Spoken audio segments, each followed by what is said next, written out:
اولیاء کرام، صوفیاء اعظام، علماء مختلف علاقوں سے آئے جنہوں نے آ کے بر صغیر پاک و ہند میں اسلام کو پھیلایا۔ حضرت شاہ عبداللطیف بھٹائی ہیں، حضرت سچل سرمست ہیں، حضرت داتا گنج بخش علی حجویری ہیں، حضرت خواجہ معین الدین چشتی اجمیری ہیں، بابا فرید الدین گنج شکر ہیں، سید بلبل شاہ بخاری ہیں، حضرت امیر کبیر ہمدانی علیہ رحمہ ہیں، اور حضرت لال شہباز قلندر ہیں۔ یہ وہ لوگ تھے جنہوں نے اسلام کی دعوت دی، اپنے کردار سے، عمل سے، طرز زندگی سے لوگوں کو اسلام کے قریب کیا۔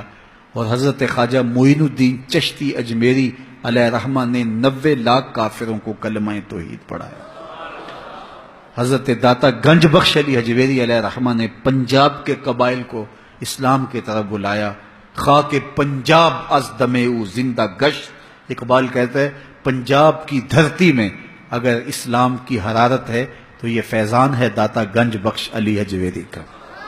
اسی طرح جو اجودن کے اندر جو اب پاک پتن شریف کہلاتا ہے، حضرت بابا فرید الدین گنج شکر علیہ رحمہ نے جو ہے وہ پیغام دین پھیلایا، اور وہاں ان قبائل کا ذکر لکھا ہوا ہے جن قبائل کو انہوں نے اسلام کی طرف بلایا۔ اس طرح کشمیر کے علاقے کے اندر جن بزرگوں کا میں نے ذکر کیا، انہوں نے وہاں اسلام کی دعوت دی اور لوگوں کو دین کی طرف بلایا۔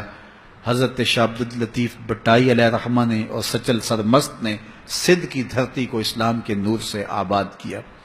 تو یہ اسلام پھیلا۔ میں اور آپ اللہ کا شکر ادا کریں کہ ہم مسلمان ہیں، اور اللہ کا، اس کے رسول کا شکریہ ادا کرنے کے بعد ہم ان بزرگوں کے شکر گزار ہوں جن کے کردار کی چمک سے ہمارے آبا و اجداد نے دین لیا۔ اگر یہ بزرگ یہاں نہ آتے تو ہماری 7ویں، 8ویں، 10ویں، 15ویں پشت میں ہمارے آبا و اجداد مسلمان ہوئے تھے، تو آج اللہ کا شکر ہے ہم بھی مسلمان ہیں۔ اور اگر وہ مسلمان نہ ہوئے ہوتے تو شاید آج ہم کسی بت کے آگے ہاتھ جوڑ کے کھڑے ہوتے۔ تو آج اللہ کا شکر ہے کہ ہمارے اندر پاکیزگی ہے، ہمارے اندر طہارت ہے۔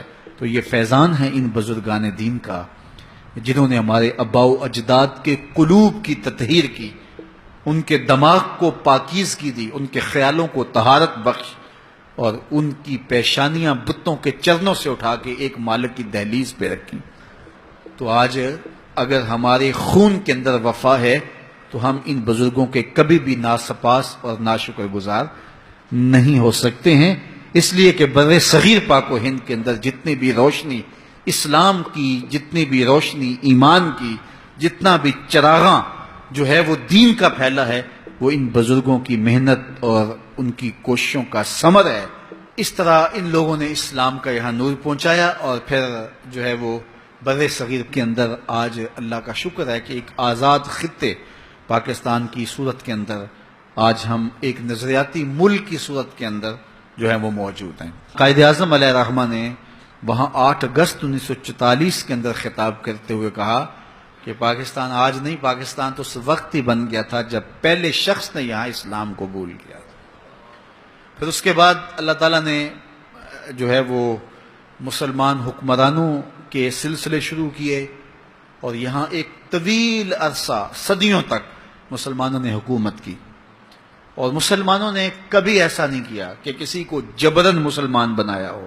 یہ اسلام کی روشن تاریخ ہے۔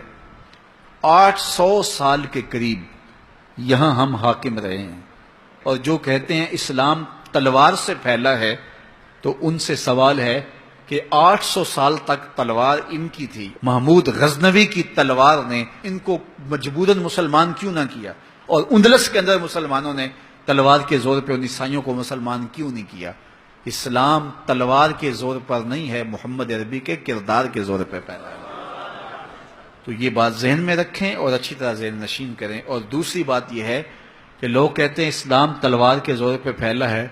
میں پوچھتا ہوں، جب تلوار ابو جہل کے ہاتھ میں تھی، ابو لہب کے ہاتھ میں تھی، عتبہ اور عتیبہ کے ہاتھ میں تھی، اور حضرت بلال چکی پیستے تھے اور مار بھی کھاتے تھے، اور اسلام اس وقت پھیل رہا تھا، تلوار تو کفار کے ہاتھ میں تھی، تو اسلام کیسے پھیل رہا تھا؟